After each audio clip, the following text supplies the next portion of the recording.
So welcome to Small Farm Living. I'm Julie, and this is the first of the month challenge, Sweet Summertime.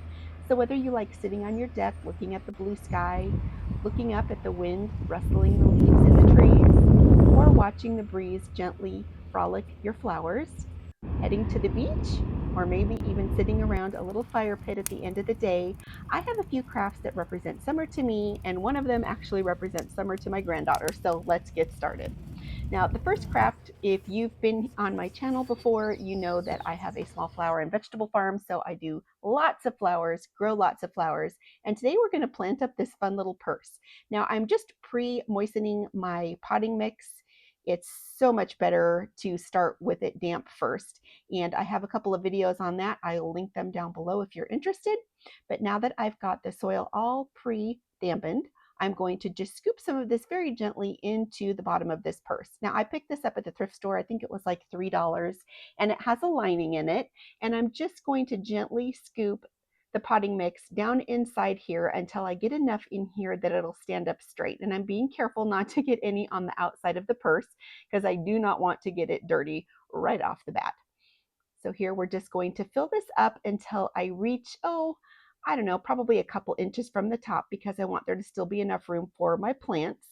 And that is what we're looking like right now. And we are going to start putting in some flowers. Now I'm going to get my gloves back on. I'm trying so hard to keep my hands clean, but even with wearing gloves, if you garden, you know that the dirt just seeps through them anyway. But this is moss rose. I have grown these from seed, and I absolutely love this like little peachy apricot color. And I just love how moss rose looks. Now they just bloom for one day and then drop their bloom, but they are prolific bloomers, so they will keep going for you. There's my kitty Ginger in the background hanging out with me on the deck. Give you a little better view here. Sorry that the handle is kind of prominent front and center, but we are just going to tuck one down on one side, and then I'm going to tuck one down on the other side as well.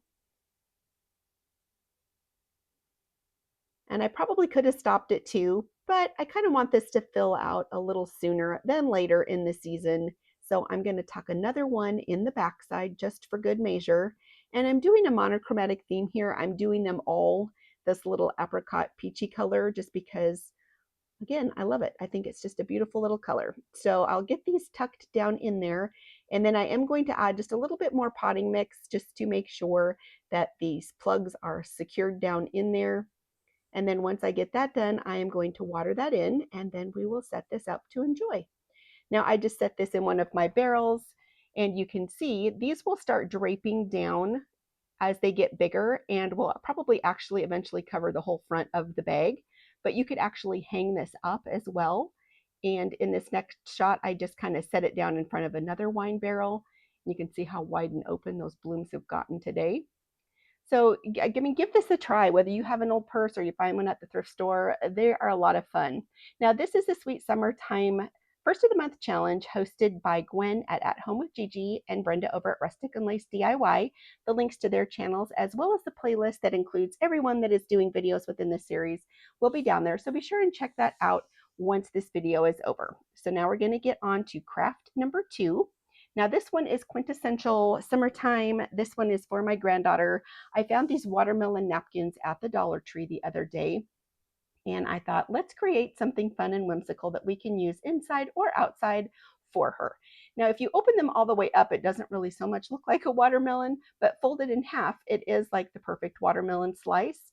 And the pattern is the same all the way around. So it matches perfectly if you have it folded in half. So what we're going to do is open these up like this, and then I'm going to take my scissors and then pull up very tautly so that I can cut perfectly along the fold of that napkin.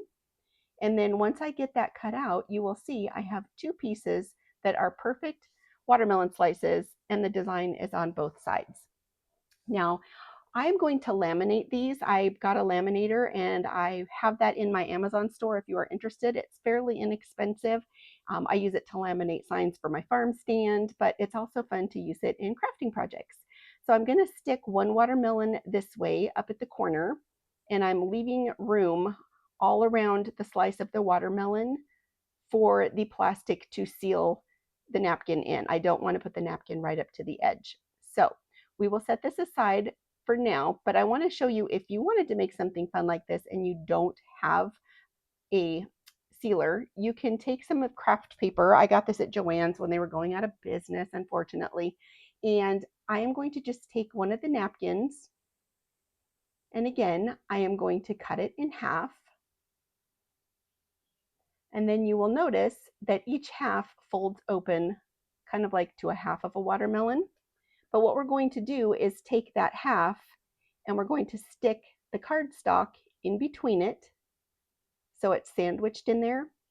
And then all you have to do is trace around the design of the napkin. Of course, you got to be careful because the napkin is pretty flimsy and it bends. Ask me how I know. And I'm just going to cut this out so it matches the shape of that watermelon. Take my glue stick, line the whole perimeter of the watermelon shape on my cardstock, and then I will go ahead and fill in all of the center with some glue as well. And I just chose glue stick because it's just easy and it's quick and it doesn't stick right away. I can move the napkin if I need to, but I'm just going to sandwich it in there like that.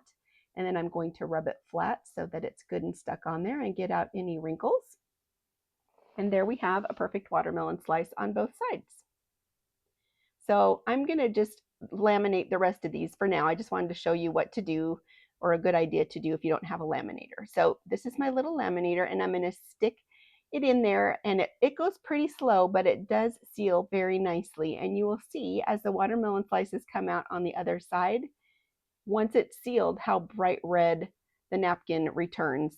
It's not all cloudy like it is before it's sealed. So I am going to do a whole bunch of these. And then what I'm going to do is cut them apart. Now I had one, this is the one that was on the cardstock, but you can see it's all dried and it would be good to do for what we're doing on this project as well. But I am going to cut out this piece, and I only needed, I think I did 11 for this project. So this one I didn't have two pieces in this laminator sheet. But I'm going to try and match the width of the plastic that is on the other sides of the watermelon the same as when I cut out the bottom here. And now that I have that done, I'm just going to repeat the process on all of these. I'm not going to bore you with that. Now that I have them done, I searched and searched and searched for my little hand hole punch. 15 minutes, I think, and I could not find it. And so I grabbed my 3-hole punch and was going to try and get the hole kind of in the center there at the top of the watermelon slice, because I'm going to hang these up like a little summertime garland. And I was having a hard time because there is a piece of metal at the back of this that prevents me from sticking it in too far. So I went down to the end piece, and you can see it did not work very well. So I went back to searching for my hole punch, and lo and behold, I found it. And guess where it was? It was in a little basket caddy of crafting supplies that I had put away and thought I would remember where it was. And I've had some people say they want to see a video on organizing my craft room. And so as soon as things settle down here a little bit, I will probably do that. But we are just going to go ahead and punch holes in the center of each one of these watermelon slices so that we can get them hung up. And there were a few that fought me a little bit, and I had to physically snap the rest of it off on the back. But overall, it was okay.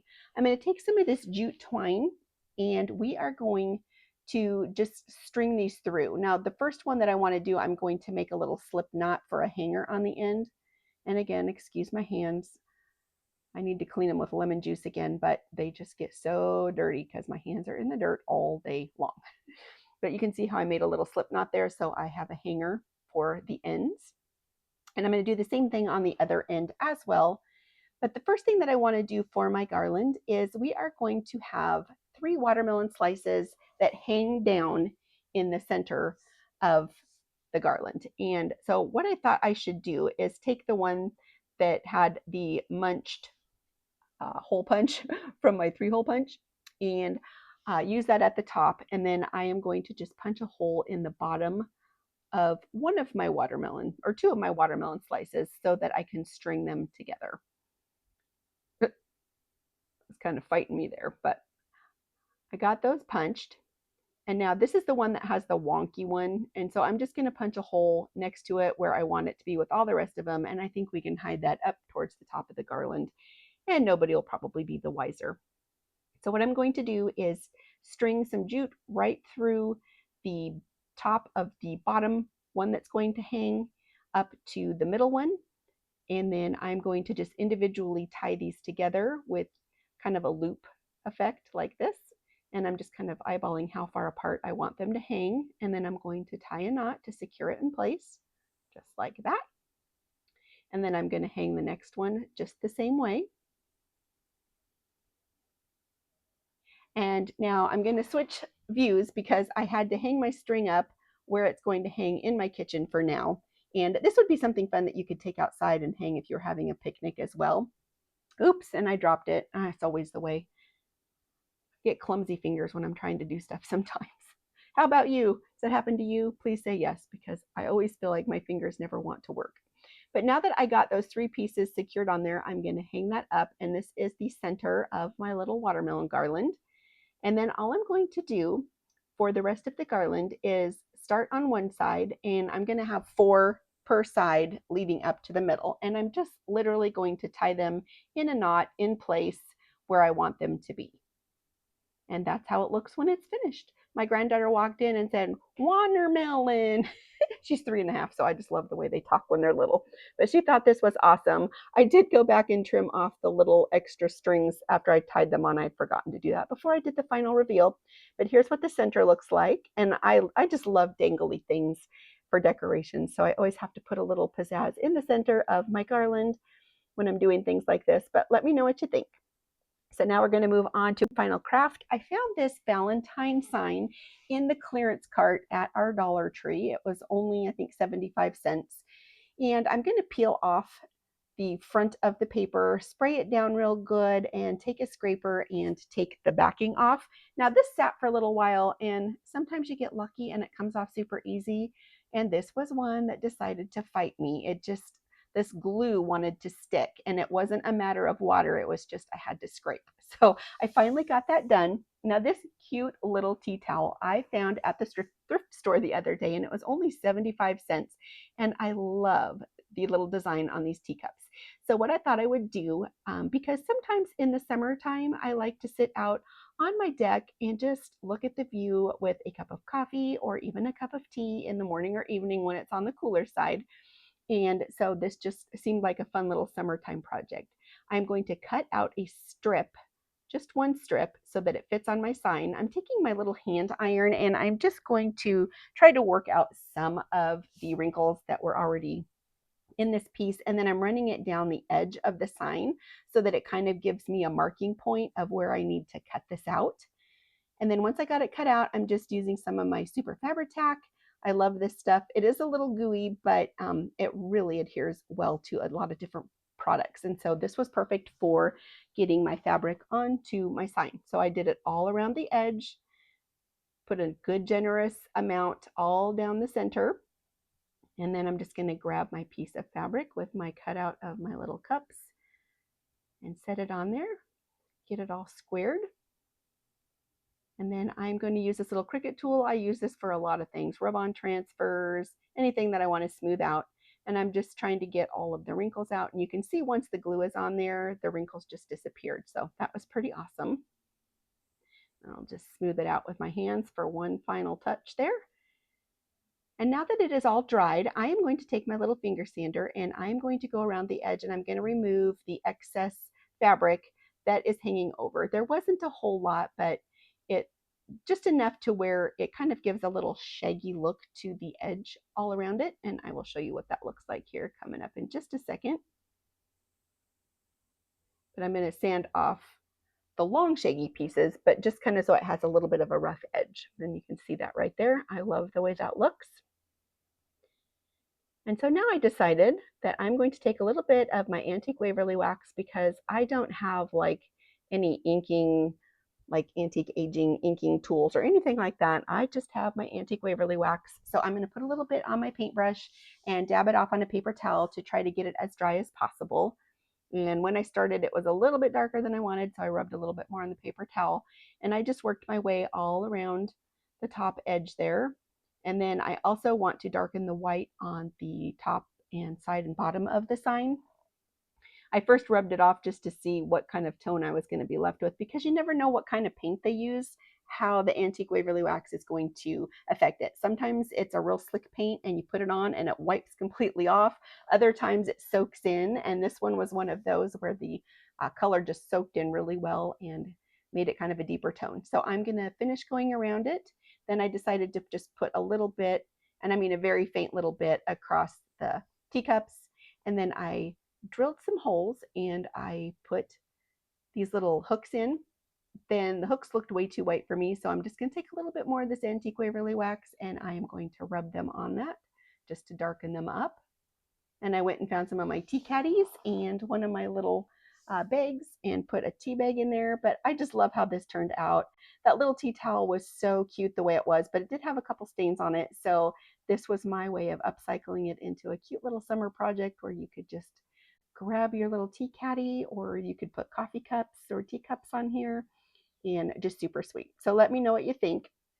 Now we're just going to do a wrap up of all the projects that we did today. Again, here is the purse that we planted. You could do a purse or a handbag or a little tiny tote. Here is the watermelon garland. My granddaughter absolutely loves this. I think we will use this outside when we have one of our little summer picnics around the fire pit. Let me know if you had a favorite. And again, don't forget to go down below and check out the link to the hosts channels as well as the playlist so that you can check out what all the other collaborators made. And again, here's the final look at our little tea sign that has little hooks so that we can hang fun things on them. You don't even have to hang anything tea related or anything else like that on it. Just whatever your little heart desires would be so much fun. So thanks for hanging out with me today. Don't forget, I'll link a couple of videos down below to some of my other ones, and I will see you next time.